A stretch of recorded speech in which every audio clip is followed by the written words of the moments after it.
your mug and chew. For it. It's coming up your nose.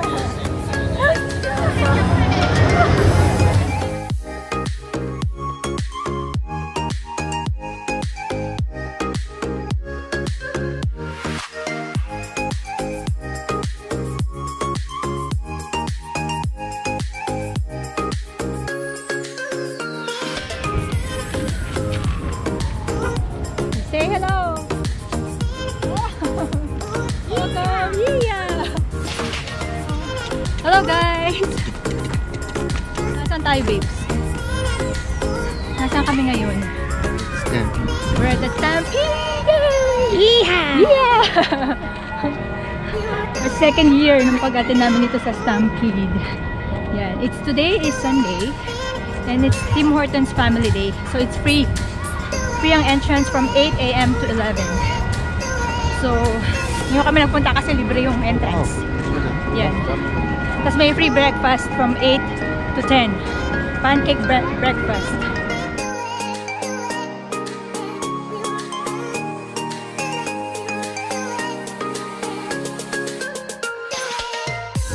This is the lineup for free breakfast.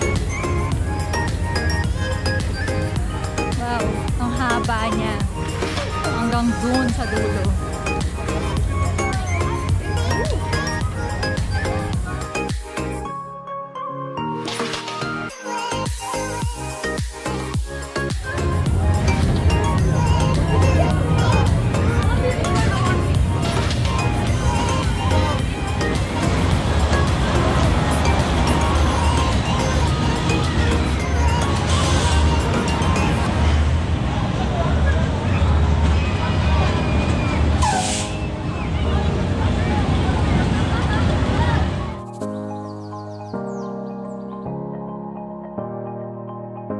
Wristband. Here.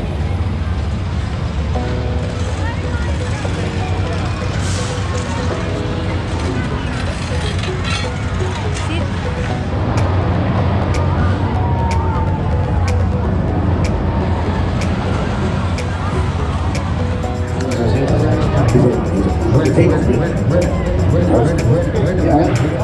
They can't all stop.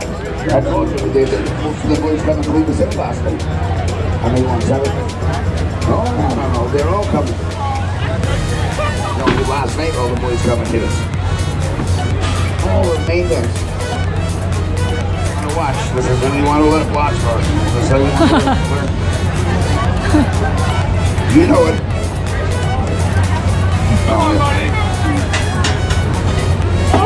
Oh, he got us last year, don't worry. Oh yeah, he got us last year. If you make one bowling, the Yoda, the Dragon, or any software up that.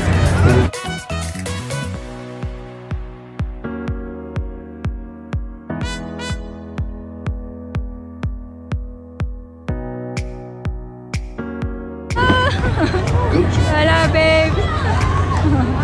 I'll see you next lap. You'll be back. Oh no, I know you'll be back. All right. You'll be back. Oh man. Before, is it the same one? Same, but it's that spinning before? Watch how he shoots. Watch how he shoots. Go back spin, okay? We know.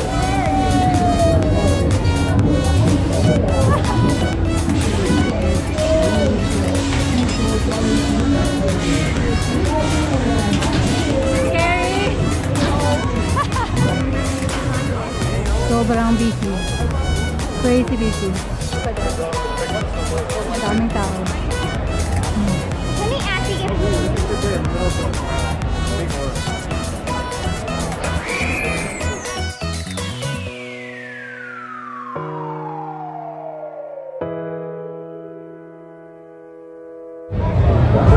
Grabe, sobrang init ngayon. What's the temperature, Michaela? Sobrang init at sobrang daming tao.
flavor and let it out. You can feel it if you want to. It's very nice and cold. Perfect for a day like today. Alright, that's probably enough. We're going to pour your treats directly into there. And then you can hear them sizzle as it sublimates. That means it's going from a liquid back into a gas. We're going to pass this back and forth several times, letting it fuse there with your treats before I strain it all out. And we're going to strain it right into your Oreos. Let those boil for a bit. You'll remember to eat them relatively quick because the clouds do die down over time.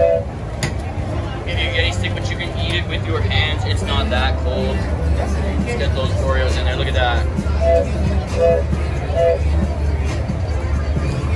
Princess will try it for the first. Close your mouth and chew. For it. It's normal. It's coming up your nose. Try it. Go. So we can see. Andre, go. Go get. Try this Use your thing. hand. It has Oh, that one safe. Bite on it. Just bite. Yeah. Take one. That's coming out. Go, Andre. You try now. Use your hand. I don't know how to do it. Mama, try mo. Okay. Wala tayo ano yun. Go, dali, bilisan nyo daw. Go, go. Yan. Yan. Chew it. Oh, that's matching with my older sister. You don't want? No more. Go. It's so cloudy. The cloudy. Andre, get the cloudy What one. is this one? Go. Put it in your mouth. What is it? Cloudy. What is it? I don't know. Just wait. It's nuts. I don't know. It's a rice cake. What's your rice cake? Go. Sure? Just bite a little bit. There. Wait, what is that? It's a nice air conditioner. You have to do it fast. What is that thing?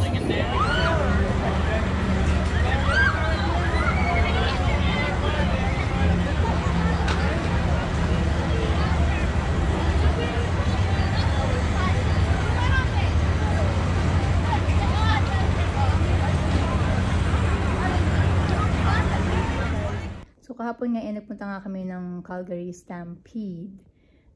So sobrang init kahapon at sobrang daming tao. Kaya hindi ako masyado talaga nag-vlog. Kasi parang yung init pa lang para kang nalulusaw sobra. Mostly ang ginawa lang din talaga namin that time yung mga bata meron kasi silang kinuhanan namin sila ng parang parang all day ride pass. So para pwede silang sumakay kahit ilang rides yung nila kaysa yung sa ticket.